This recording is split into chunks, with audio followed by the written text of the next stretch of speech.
I want to be clear about one thing before I tell you the rest. I was not trying to kiss the queen of the Velsaravin. I know how that sounds.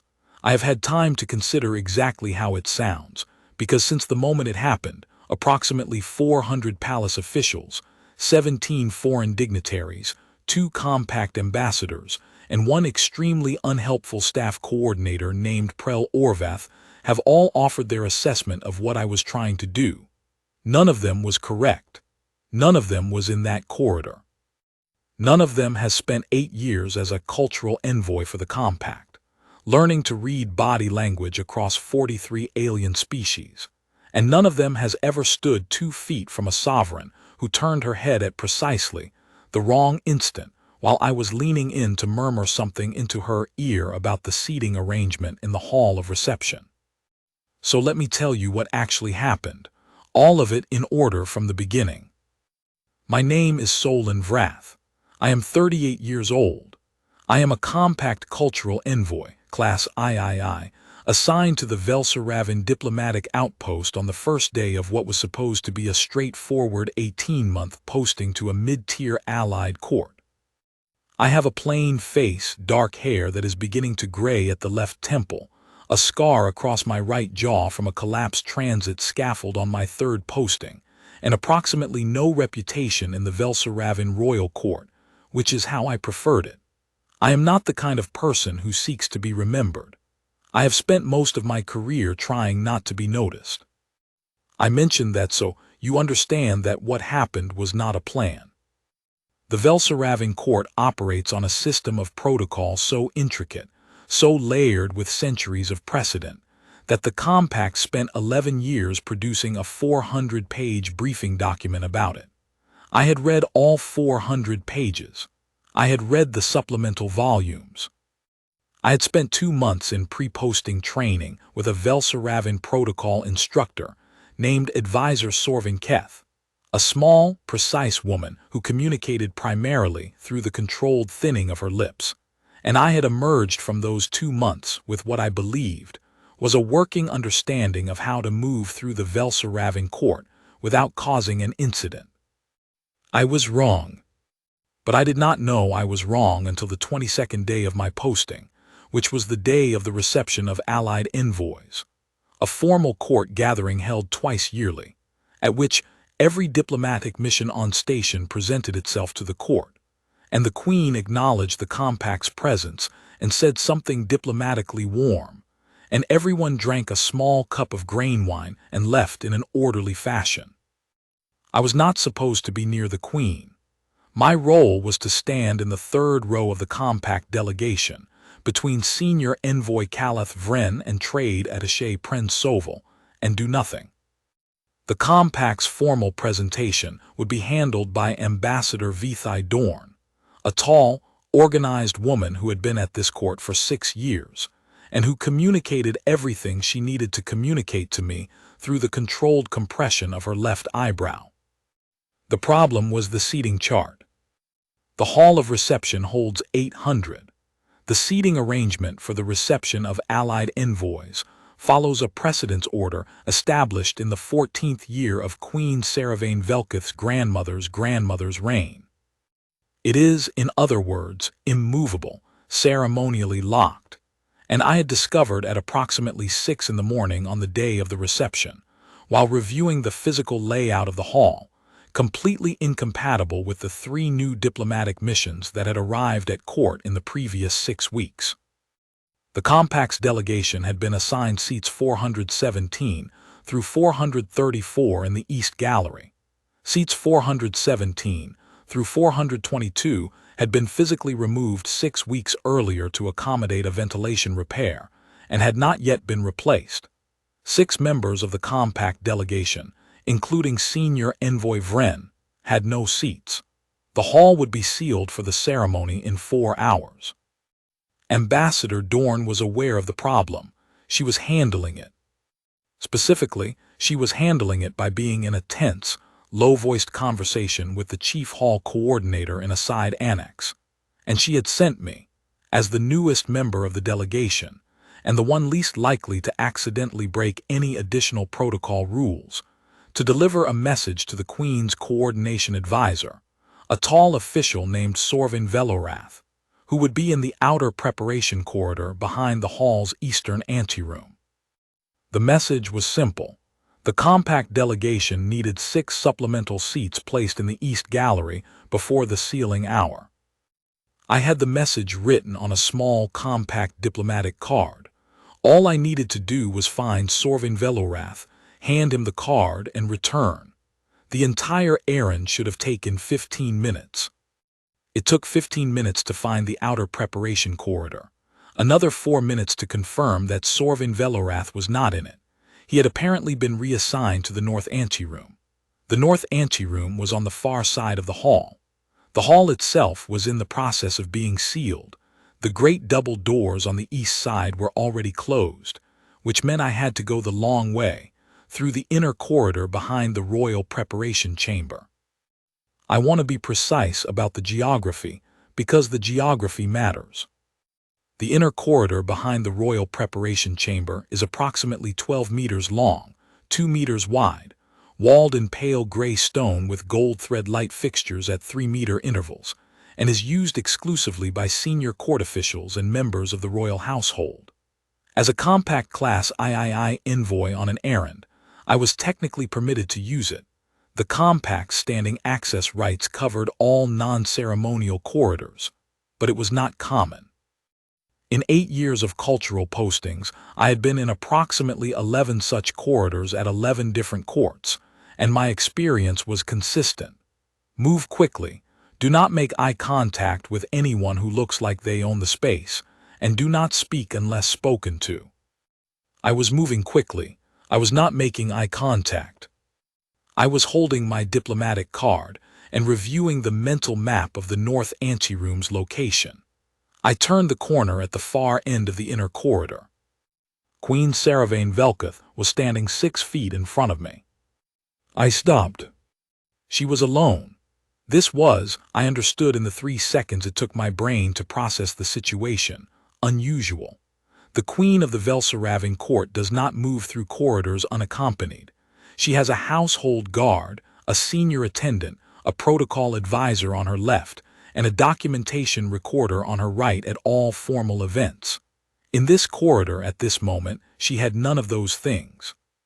She was standing very still, facing the stone wall to my left, both hands clasped loosely in front of her, and the expression on her face was one I had seen before on the faces of rulers who are very briefly, in the narrow moments between public duties, entirely themselves. She was tired. Not the ordinary tired of a late evening, the tired of someone who has been performing composure for so long that when composure becomes briefly unnecessary, the face just releases. She had not heard me come around the corner. Her head was turned slightly away. I should have stopped. I did stop physically. The correct action, the protocol-appropriate action, the action that 8 years of training and 400 pages of briefing documents all pointed toward, was to stand still, wait for her to register my presence, and then execute a formal class II greeting bow, which is the greeting owed by a compact envoy to a foreign sovereign in an informal setting. I was doing that. I was standing still. I was preparing the bow. Then from somewhere back the way I had come, a door opened, and the sound of the hall preparation, footsteps, the low tone of the sealing hour bell test, a sharp instruction from someone with the carrying voice of a chief coordinator, came down the corridor in a wave of noise. The Queen's head turned toward the sound. My head turned toward the sound. We were both turning the same direction, and she was 4 feet from me, and when she turned, the turn brought her face directly toward mine, much closer than I had understood her to be, and I had been leaning slightly forward in preparation for the bow. I did not kiss her on the lips. I need to be precise about this because the account that circulated through the court in the 48 hours following the incident was not precise. What happened was that I was leaning forward, my head was angled for the bow, her head turned, and my mouth made contact with her left cheekbone, the outer edge of her left cheekbone, below the eye. I had not moved. She had moved. The contact lasted approximately 1 second before I straightened immediately, stepped back 2 full paces, and stood in what I recognized even in the moment as the single most rigid posture I had ever held in my life. The Queen of the Velsaraven went completely still. I said, "Your Sovereignty, I offer the Compact's deepest apologies. I was preparing a formal greeting. The noise from the hall disoriented the approach. I stopped because I did not have the remaining words." She did not speak immediately. The silence lasted approximately 4 seconds. I counted them. In those 4 seconds, I was aware of the following things. The light in the corridor, which was the pale gold of the court's morning cycle illumination. The faint sound of the hall preparation still bleeding through from behind me. The smell of the corridor, which was stone and the grain oil of the light fixtures and something else faintly, that I did not have a category for. And the expression on Queen Saravane Velkath's face as she turned to look at me fully. Her face was not angry. That was the first thing I registered, and it confused me, because I had read the protocol documents for this kind of breach, and angry was the appropriate response. Anger, formal censure, the summoning of the household guard, and in extreme cases the invocation of the Velsaraven court dignity protocol, which would have resulted in my immediate removal from the court, and the formal notation of the incident in the Compact's diplomatic record. She was not angry. She was looking at me with the expression of someone who has just encountered something they did not expect and are deciding what it means. I want to describe her accurately because she is important to the story, and I was looking at her for the first time in a way that had nothing to do with protocol. She was perhaps 42. Amber gold skin, deep and warm, the color of the court's ceremonial lamps when they were turned fully up. Dark copper hair threaded with fine silver cord, the court threading, the sovereign lineage marker, piled formally, but with one loose strand that had escaped and lay along her jaw. Deep green eyes, the green of the old Velsaraven banners, careful and measuring.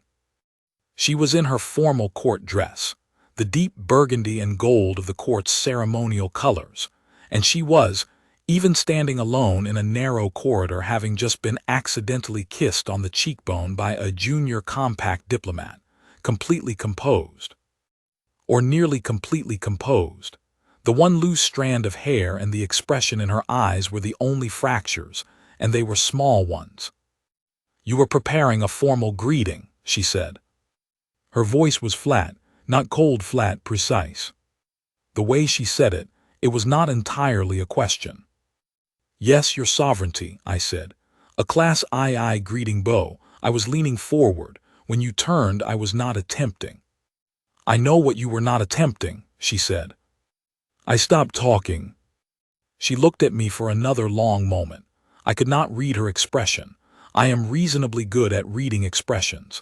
I have spent 8 years in diplomatic service developing exactly that skill, and I could not read this one. It was not the composed court face. It was not the tired private face I had glimpsed before she turned. It was something else, something that had not yet settled into a category. "You are Compact," she said, "not a question." Cultural Envoy Class III, Solon Vrath. I was delivering a message to Coordination Advisor Velorath about the East Gallery seating. I came through this corridor because the East doors had already been sealed. "The seating in the East Gallery," she said, very carefully.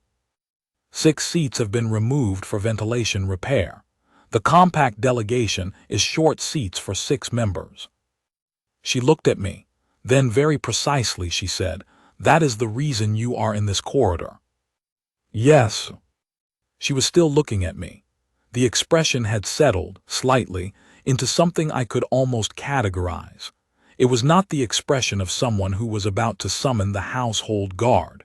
It was the expression of someone who was very carefully deciding something.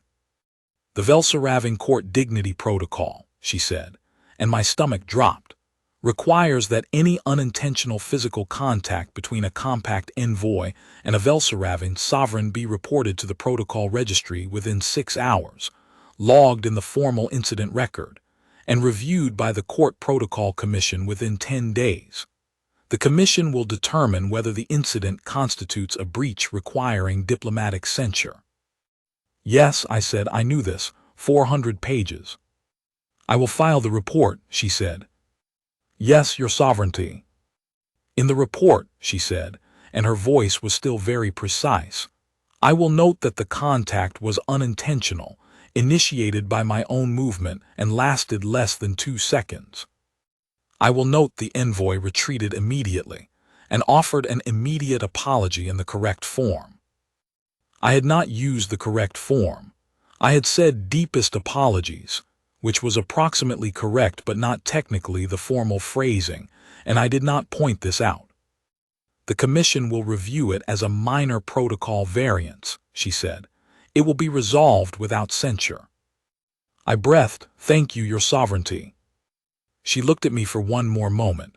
Then she said, almost quietly, how long have you been at this court? 22 days. She nodded very slightly, as though this confirmed something.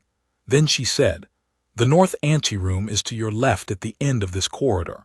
Coordination Advisor Velorath will be near the south wall.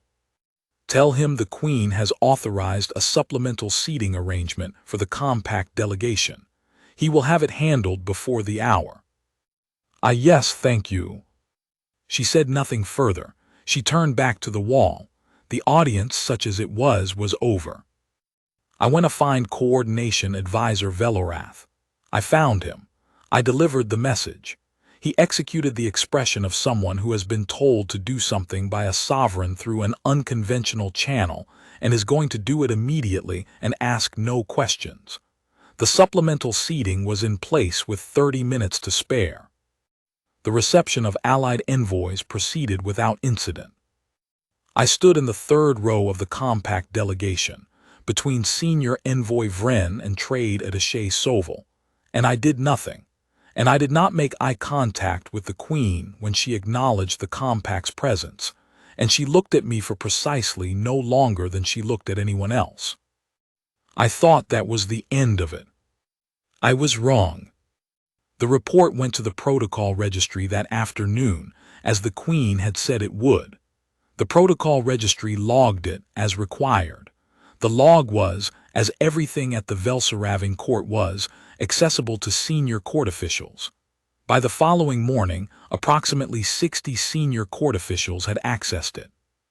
I know this because Coordination Advisor Velorath, who had apparently decided that the unconventional channel made us colleagues of a kind, came to find me at the compact delegation office at 8:15 and told me so.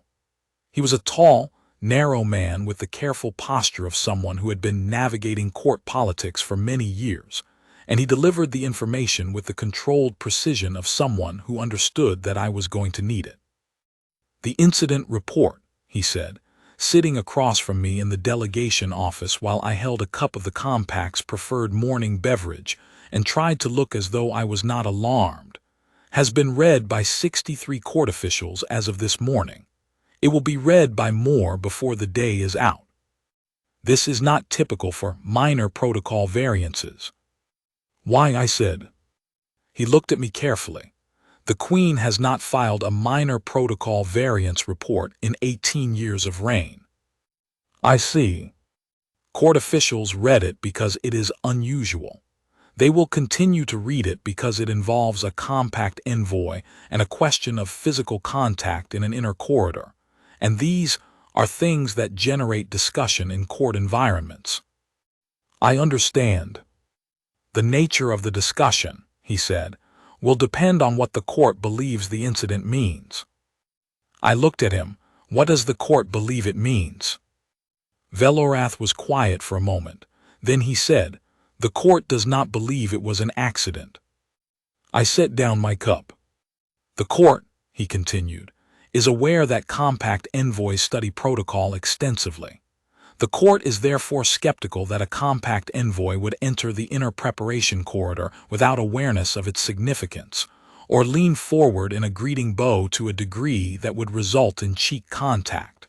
The court believes, most of it, that the incident was deliberate. It was not deliberate, I said. I know, he said. I was not present in the corridor, but I know because I have been at this court for 19 years, and the incident you've described is consistent with a genuine disorientation and not consistent with anything else. However, he paused. What I know and what the court believes are different things. I sat with that for a moment. What does the court believing it was deliberate mean for me? Velorath looked at his hands briefly, then back at me. The court dignity protocol, he said, provides for the case of intentional contact. Not intentional contact of a hostile variety, it has a separate provision for that. Intentional contact of, he paused again, clearly choosing his words, a recognizing variety, what in the court's language would be called Velserath, a claiming gesture. I did not claim anything, I said. I was delivering a message about seats. Yes, he said, the court does not entirely believe that either. I breathed. What happens, I said carefully, if the court believes a compact envoy made a Velserath gesture toward the queen? Velorath was quiet for a long time. Long enough that I understood the answer was not a comfortable one. The court dignity protocol, he said eventually, does not have a mechanism for invalidating a Velserath claim made in the inner preparation corridor by a person of legitimate diplomatic access. It has mechanisms for rejecting the claim. Those are held by the Queen alone. It has mechanisms for accepting the claim. It does not have a mechanism for simply setting the incident aside. So the court believes I made a sovereign claim, I said, and hearing myself say it aloud made it substantially worse. A contingent one, he said, unconfirmed. It becomes a formal claim only if the Queen acknowledges it as such. If she does not, if she files no further report, makes no acknowledgement, it remains a minor protocol variance and is resolved without consequence. In 10 days, when the Commission reviews it. She said it would be resolved without censure, I said. Yes, he said, she did. I waited. That is, Velorath said, an unusual thing for a queen to say to an envoy involved in a protocol incident. The Protocol Commission met on the 10th day. I attended, because envoys involved in protocol incidents are required to do so. It was a room of 7 officials in formal court dress, seated behind a long, pale stone table, with a recording advisor in the corner and the court protocol document on the table in front of the Central Commissioner. I sat across from them in the respondent's chair, which was slightly lower than the commissioner's seats, and I answered every question they asked in careful, complete, accurate language. Was I aware of the significance of the inner preparation corridor? I was. Did I have legitimate access? I did. Did I enter with intent to initiate contact? I did not. Was the contact intentional? It was not. Did I retreat immediately? I did. Did I apologize in the correct form? I said deepest apologies, which was approximately correct, and I acknowledged that I had not used the formal phrasing. The commission deliberated for 6 minutes.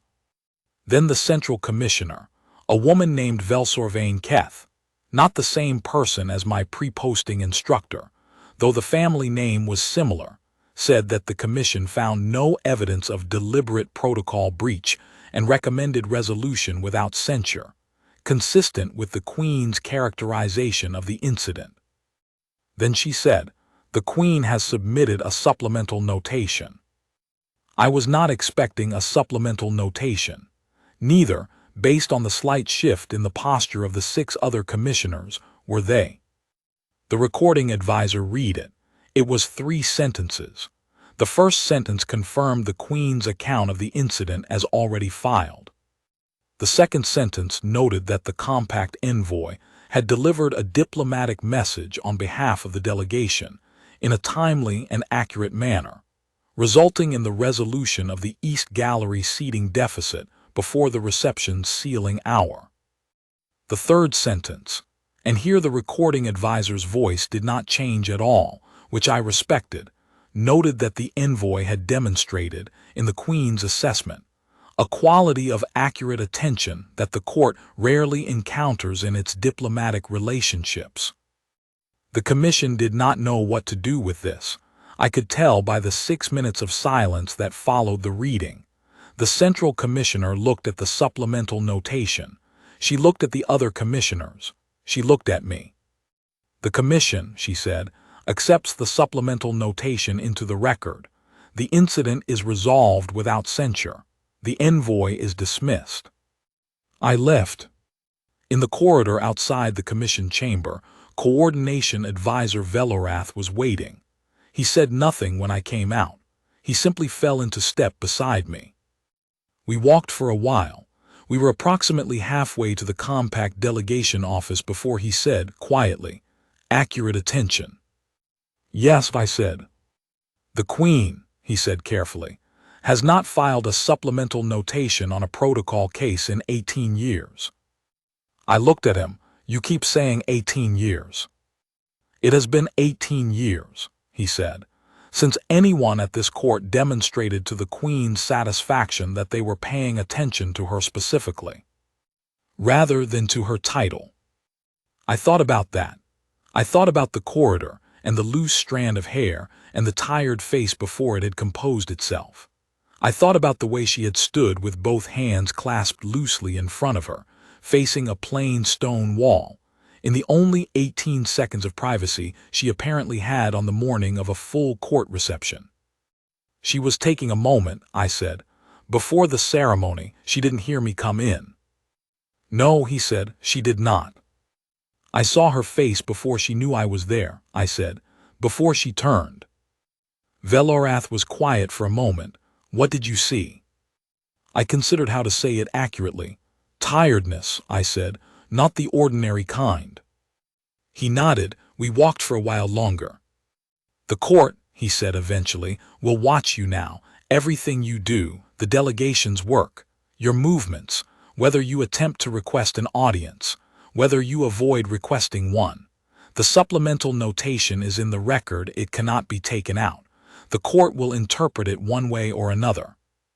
"What should I do?" I said. "Your job," he said, accurately. I did my job. For the next 6 weeks, I did exactly what a Class III cultural envoy at a mid-tier allied court is supposed to do. I attended the delegation's working meetings. I prepared briefing documents on the court's current ceremonial calendar, the protocol updates for the second half of the year, the 3 cultural exchange events that the Compact and the Velsaravin court had scheduled for the following quarter. I attended the 2 subsequent court gatherings as part of the Compact delegation and stood in the correct row and did nothing that required documentation. The first briefing document I produced was the ceremonial calendar review. It was 41 pages, fully sourced, with cross-references to the court's publicly accessible protocol registry and the Compact's standing exchange agreements. I found the conflict between the proposed third-quarter exchange event and the Velsaravin court's internal commemoration schedule on the second day of research, buried in a footnote to a supplemental entry filed in the registry's 4th archive volume by a court clerk in the 22nd year of the previous reign. The conflict resolution was in the notes at the back of the section, as I had told the Queen. I had not expected anyone outside the delegation to read those notes. That was not why I put them there. The second document was the protocol update summary, 37 pages.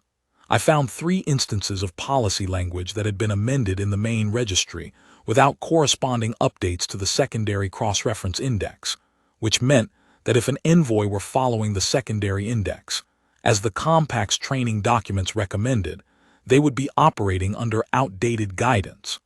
I noted all 3 instances with specific references to the primary amendments. I forwarded the summary to the delegation's protocol advisor, with a recommendation that the Compact's training documents be updated at the next review cycle. None of this was exceptional work. It was accurate work. There is a difference, and the difference matters. The court watched. I was aware of this in the peripheral way that you become aware of attention when you have spent 8 years in diplomatic postings. The slight adjustment of postures when I entered a common room, the sustained looks from officials who had no professional reason to look at me, the two occasions when senior court advisors found reasons to have brief conversations with me about very minor logistical matters that could easily have been handled through normal channels. I answered all of it professionally and without comment.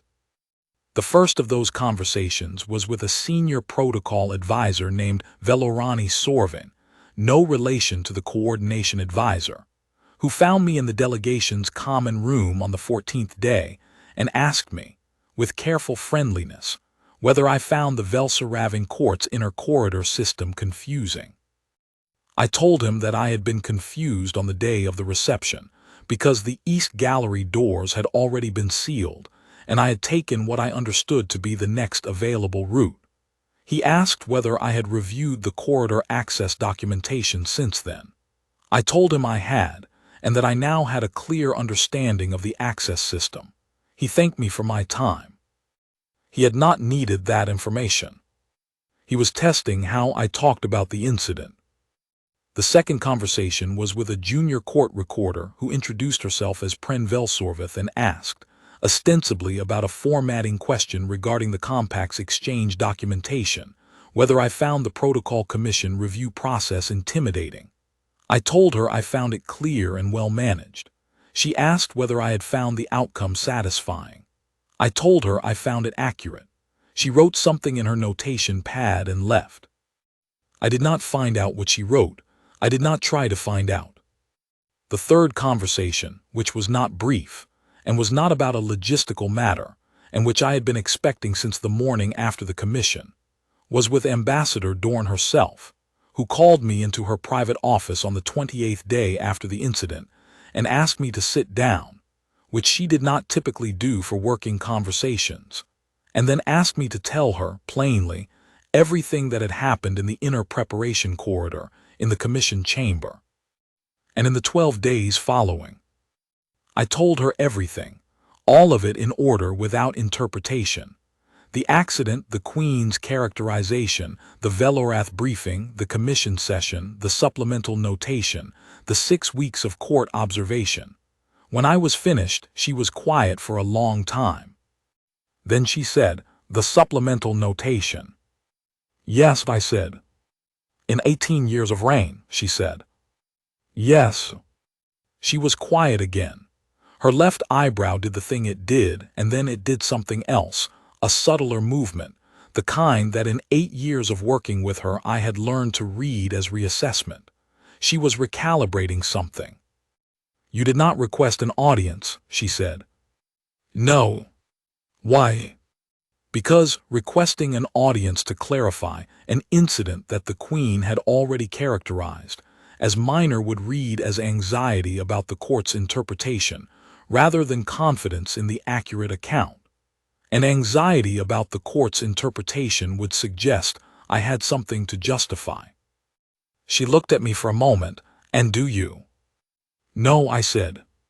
She nodded once. "Continue doing your job," she said, accurately, and she returned to her documents. That conversation occurred on the 28th day. I continued doing my job. The court continued watching. Senior Envoy Vren asked me on the 31st day, with the careful lightness of someone raising a subject they had been waiting to raise for a while, whether I had given any thought to requesting a posting extension at the end of my 18 months. I told him I had not thought that far ahead. He said that seemed sensible. He did not say anything else about it, but the question itself was a piece of information. I did not request an audience with the Queen. I was not sure whether this was the correct decision. It was the decision I kept making, every morning, and by the end of 6 weeks I had made it 37 times and was not significantly more certain than I had been at the start. On the 38th morning, a message arrived at the Compact Delegation Office. It was delivered by a court household aide, not an official, not a protocol officer, a household aide, which was a different channel than anything I had received before. The message was on a small card with the court's sovereign seal at the upper left. It said, The coordination advisor to the Eastern Gallery has identified an ongoing discrepancy in the ceremonial seating registry dating to the 14th year of the previous reign. The resolution requires a documented review of the compact's access records for that period. If the compact's cultural envoy has capacity for this review, the Office of the Coordination Advisor requests a meeting at his convenience, at the Eastern Archive Annex, at the second working hour of the morning. I read it twice. I showed it to Ambassador Dorn. She read it once. Her left eyebrow did the thing it did. She said, "Go." The Eastern Archive Annex was a long room with pale stone walls and shelving units filled with bound record volumes, staffed by 2 archivists and illuminated by a double row of gold thread light fixtures. Coordination Advisor Velorath was there when I arrived, standing near a reading table with several volumes open in front of him. He greeted me with a precise nod. Queen Saravane Velkith was also there. Standing near the far shelving, examining a record volume, she was not in court dress. She was in what I would later learn was the court's administrative dress, a simpler version of the formal garment, deeper burgundy with minimal gold, no ceremonial threading. The silver court threads were gone from her hair. The loose strand was there again, along her jaw. She looked up when I came in. The expression on her face was the same one I had seen in the inner preparation corridor, the one I had not been able to categorize. I was still not able to categorize it, but I was closer. It was the expression of someone who has decided to do something they have not done in a long time, and is not yet certain whether it was the right decision. Velorath said, "The seating registry discrepancy is real. It will take approximately an hour to document. I'll begin the formal review." He moved to the far end of the room, opened another volume, and became professionally occupied with it. I walked to the Queen. She watched me come. When I reached a respectful distance, 2 arm lengths, which is the correct informal professional distance for a Class III envoy and a foreign sovereign, I executed a Class II greeting bow, properly this time with the correct angle and the correct hands. She said, "Solon Vrath." "Your Sovereignty," I said. "I have read your briefing documents," she said, "the ones prepared for the compact delegation, the ceremonial calendar review, and the cultural exchange planning documents." I had not been aware that the Queen read compact delegation briefing documents. They were filed in the diplomatic registry, which she technically had access to, but they were not typically material that a sovereign reviewed personally. "I prepared them for the delegation's use," I said.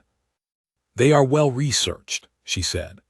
The section on the third quarter ceremonial calendar noted a conflict between the compact's proposed exchange event and the Velsaravin court's internal commemoration schedule that the delegation's own calendar team had missed. "Yes," I said. "The conflict resolution is in the notes at the back of the section." "I read the notes," she said. "The proposed resolution is workable." She paused. "Accurate." I looked at her. She was looking at the shelving, not at me, and her expression had shifted again, the same direction it had been moving, further into whatever category it was approaching. "Your Sovereignty," I said, because there was something that needed to be said and I had been carrying it for 6 weeks, and it was not going to become less important by going unaddressed. I want to say clearly, in a context where it can be heard correctly, the incident in the inner preparation corridor was an accident. I was not attempting a Velsarath claim. I did not understand the corridor's protocol significance in that specific context, and if I had, I would have taken a different route. I am aware that the court has a different interpretation, and I am aware that the supplemental notation you filed has made that interpretation difficult to resolve. But I want you to know what actually happened, because it matters that you have accurate information. She was quiet for a moment, then she said, "I know what happened." "I know you know," I said. "I'm saying it anyway, because you deserve accurate information about the people in your court, even when the formal record is already settled." She looked at me then, directly. The same full look she had given me in the corridor, the one I had counted 4 seconds of, except this time it was longer and she was not calculating a protocol response, and the expression had settled. 18 years, she said quietly. Not to me, exactly, more to the room. Then, more directly. My husband died in the 18th year of my reign. He died of a disease that the court's medical advisors spent 4 months misidentifying because they were attending to the political implications of his illness rather than the clinical facts. When I reviewed the medical records afterward, I found that accurate diagnosis had been available at the end of the first week. It was not pursued because the correct diagnosis was politically complicated, and the incorrect one was not. She stopped. The room was very still.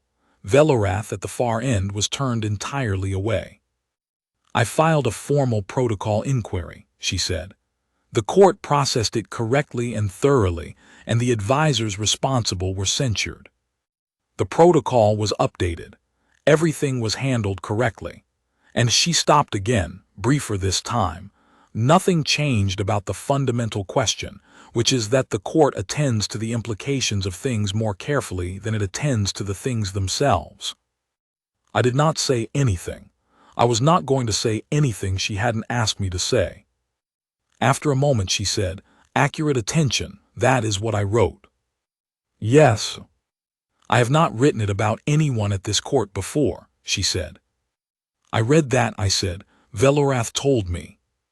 She almost not quite smiled. It was in the region of a smile. The edges of her expression moved toward it and then returned to where they had been, but the movement had happened. "Velorath is useful," she said. "He is," I said. "He came to find me the morning after the commission log went out and told me what the court believed and what it meant. Without that information, I would have handled the next 6 weeks very differently." "How would you have handled it?" she said. Genuine curiosity, precise and unhurried. "I would have requested a formal audience," I said, "to apologize again and clarify, which would have confirmed the court's interpretation." She nodded slightly. "Instead, you did your job." "Accurately," I said. This time, the almost smile became a full one. Brief, no more than 2 seconds, but genuine, and it reached the green eyes, and I understood in those 2 seconds what the expression had been, the one I had been unable to categorize in the corridor and the commission chamber, and the first minutes of this conversation. It was relief, not the sharp relief of a crisis resolved, the slow, cautious relief of someone who has not trusted something in a long time and is finding, very carefully, that the thing they are being asked to trust is actually what it appears to be. "The seating registry review will take Velorath approximately an hour," she said. Her voice had shifted slightly, not formal, not the court voice but not the private one either. Something between them, something that was still settling into its shape. "I will review the compact's access records for the relevant period. We can work at this table." "Yes, Your Sovereignty." We worked at the table for an hour and 6 minutes. The registry discrepancy was real and was resolved, documented in the archive log in the proper form. Velorath filed the documentation. I contributed the compact's access records for the relevant period, which I had in my briefing archive because I had reviewed the full historical record when I prepared the ceremonial calendar document. We talked, while we worked, about the archive, about the record-keeping practices of the 14th year of the previous reign, which were inconsistent by modern standards, about the 3 cultural exchange events planned for the next quarter, and the calendar conflict, and the proposed resolution, about the difference between the compact's diplomatic access rights as written and as typically exercised, which was a gap I had noted in my first week, and not yet found the right moment to raise through formal channels. She listened to all of it, not the listening of someone processing political implications, the listening of someone who wants the information. She asked 2 clarifying questions, both precise, both about facts rather than implications. When the hour was up and the documentation was filed, she stood, and I stood, and we were at the end of the working meeting. Velorath was closing volumes at the far end of the room. She said, "The calendar conflict resolution you proposed, the adjusted date for the exchange event. It will require a supplemental entry in the court's internal commemoration schedule. I will have it filed. The delegation will send the formal confirmation today," I said. She nodded. She looked at the shelving again for a moment, then back at me. The expression had settled fully now. It was not relief anymore. It was something quieter and more careful, the expression of someone who has decided something and is not going to announce the decision but is going to carry it. "Solon Vrath," she said. "The formal account of the incident in the inner preparation corridor will remain in the protocol registry. The Commission's resolution will remain. The supplemental notation will remain." She paused. "The court will continue to interpret those documents as it chooses. I cannot prevent that." "I know," I said. "What I can do," she said, "is what I have done in this room, which is to speak to you plainly without the court's interpretive frame about what is accurate and what is not." I looked at her. "The incident," she said, "was an accident. You are correct about that.